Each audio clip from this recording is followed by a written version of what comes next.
selfie.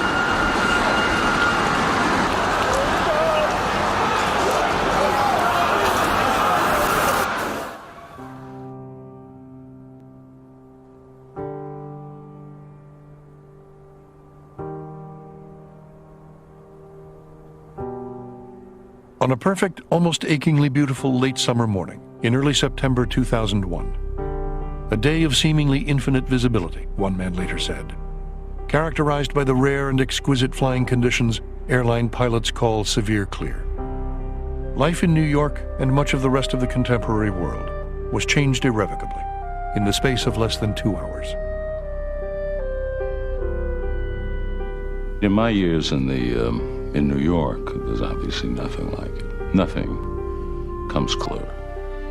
Event of the two skyscrapers collapsing and the motivations behind it. All those things, I think, made this something that just struck a knife right into the heart of every New Yorker, knowing that we'd never be able to look at our city the same way again. First of all, it's a surprise on a beautiful day at the center of this powerful nation, which has not been attacked on its own shores or its own land by a foreign power in almost 200 years. So that's a new thing. Secondly, the public focus on this. Never in the history of the world had there been anything even close. There's not really a second place. The second place would probably be the assassination of President Kennedy. You know, a world event where the world is focused on that story, but nothing like this, where it's seen instantaneously as it happens by tens of millions of people around the globe. In a little less than 2 hours, with an almost poetically horrifying symmetry, the symbols and instruments of the city's uniquely air-minded culture, and of globalization itself, skyscrapers, jets, and the mass media, would be turned back against themselves with a devastatingly lethal impact and effect. We were utterly struck by the fact that nothing here fit with any prior experience. I mean, of course people were talking about how it looked like something in a disaster movie. We could only think in terms of life imitating art because we had no other thing to compare it to. So people went to the movies and compared it.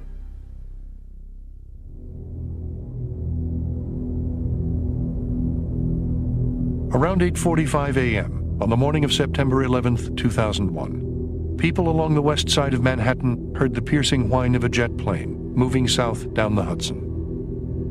Everything about its trajectory was wrong. Heading south along an airway normally reserved for northbound traffic, it was moving much too fast and much too close to the ground, nearly 500 miles per hour at an altitude of just 900 feet, more than twice the speed permitted for aircraft that low. It took less than 90 seconds for American Airlines Flight 11 to hurtle the entire length of Manhattan Island.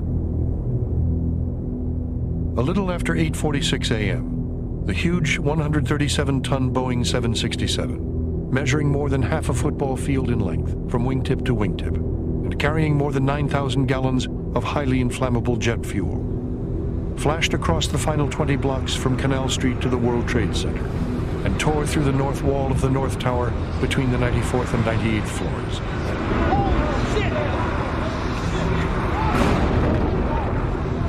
Instantly killing everyone on board and wreaking incomprehensible carnage across 5 full floors of the building.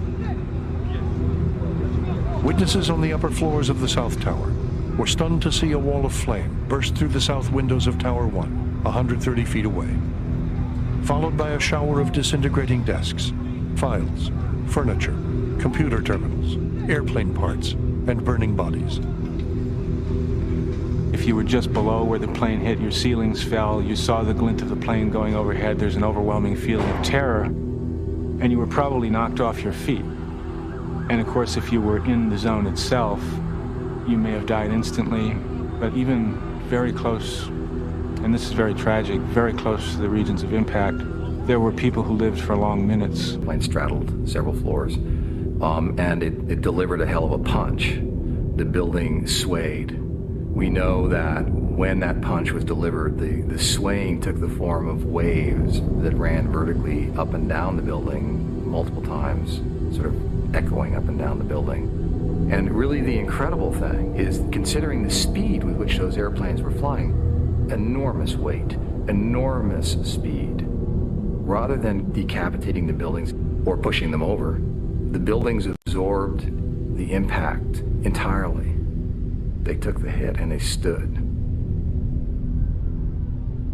I was heading for the Holland Tunnel, which has a 4-block concourse, if you want to call it, leading to the toll booth. And as I turned into the first of those 4 blocks and I looked up, I said, oh my God, there was a hole in tower number 1. And my first thought was, it can't be a helicopter, the hole's too big. And the second was, my God, it can't be a commercial plane because they're instructed to fly into the river if they have problems. I knew that. By 8:55, an army of firemen, police officers, emergency medical personnel, and government officials, including the mayor himself, had begun to descend on Lower Manhattan, along with an army of reporters, photographers, and television crews, as the machinery of the largest media apparatus in the world began to focus on the 16-acre site. At 9:02 a.m., little more than 15 minutes after the attack, millions of people in the metropolitan region, and tens of millions more across the country and around the world, were staring intently at the smoldering skyline of Lower Manhattan, when a dark shape appeared on the horizon above the New Jersey lowlands and came hurtling across the upper bay.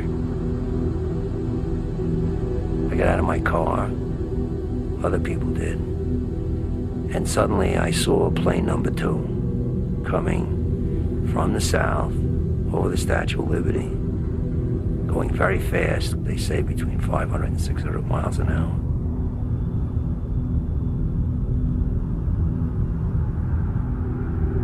And I saw it smash into the south wall of number 2 in an oblique angle. I saw this big ball of flame, and the nose came out on the north side and the east side. And my first reaction, my God, there's poor people above, because they're going to wipe out all the staircases and all the sprinkler systems. That airplane just went sliced right through it. And the power of such a big plane at that speed. And for a moment, an incredible sadness to the people there, and then an incredible anger, feeling that somebody had deliberately rammed into those towers and those poor innocent people that were in there. I was at the Tweed Courthouse on Chambers Street, right behind City Hall. I grabbed a notebook and ran to the street in time to see the second one hit. I knew right away, obviously, it was terrorism. This amazing fireball that came roaring towards Broadway. And people on the street corner just going, oh, shit, oh, shit, oh, shit. That expression must have been uttered like 10 million times that day. Just astonishment at what they were looking at. We know that when the airplanes hit, there was an instantaneous release of energy in the form of fuel vaporized that caught on fire. There was fire instantaneously across multiple floors.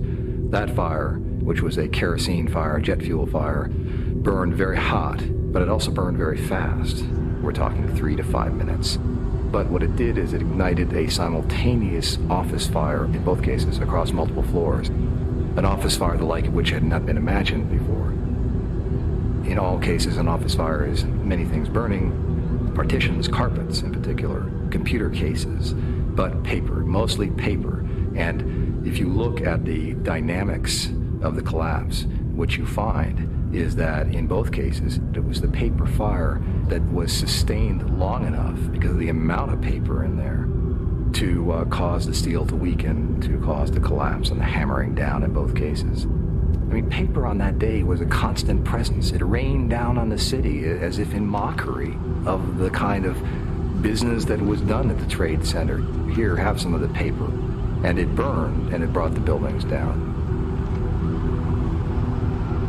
The second plane had struck the South Tower at 9:02:54 a.m., just 16 minutes after the first plane went in.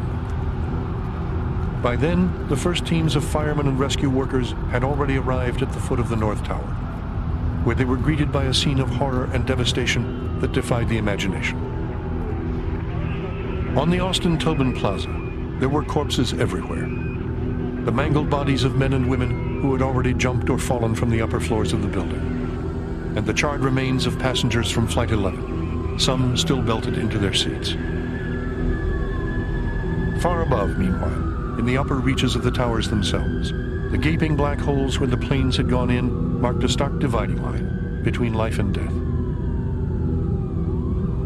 In the North Tower, the plane struck at the center, and it also struck much higher up. And because it struck at the center, the fuel immediately went down the shafts and created a much broader fire. The flames were much more intense. The number of floors that were available to move up and down were many fewer. So, one of the most horrific scenes in the history of the nation took place 1,000 feet above Lower Manhattan. And it took the lives of people who were staring down at safety, at the most populous city in the nation, civilization at its peak. But they didn't have anywhere to get there. And there's really few words to describe how terrible that must have been.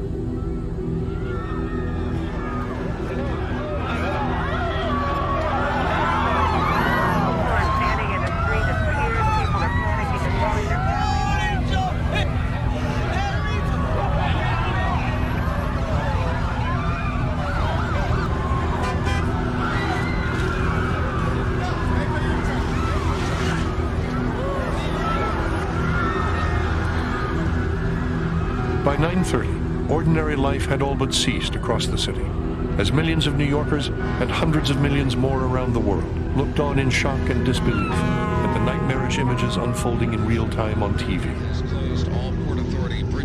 You usually can gauge things, within a few minutes, so that they may start getting worse.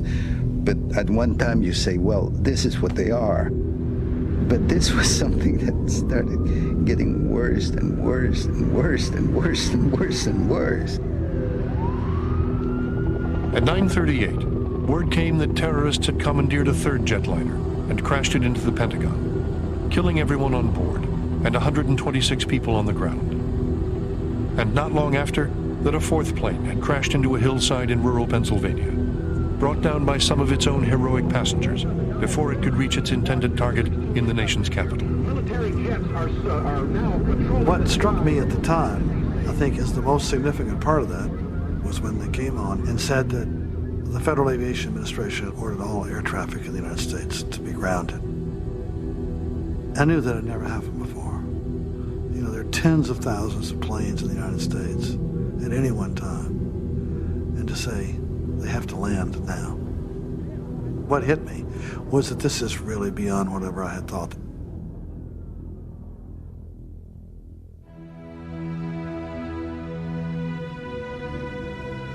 And then, on a morning of hideous surprises, already without precedent in the city's history, something happened that no one had ever thought possible before.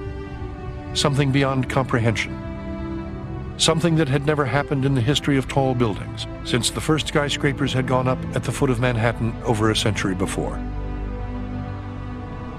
High up in both towers, the raging fires were now generating 3 to 5 times the heat of a nuclear power plant, and the interior temperature had soared in places to nearly 2,000 degrees Fahrenheit. At 9:58 a.m., having withstood the ferocious heat of the inferno within for nearly an hour,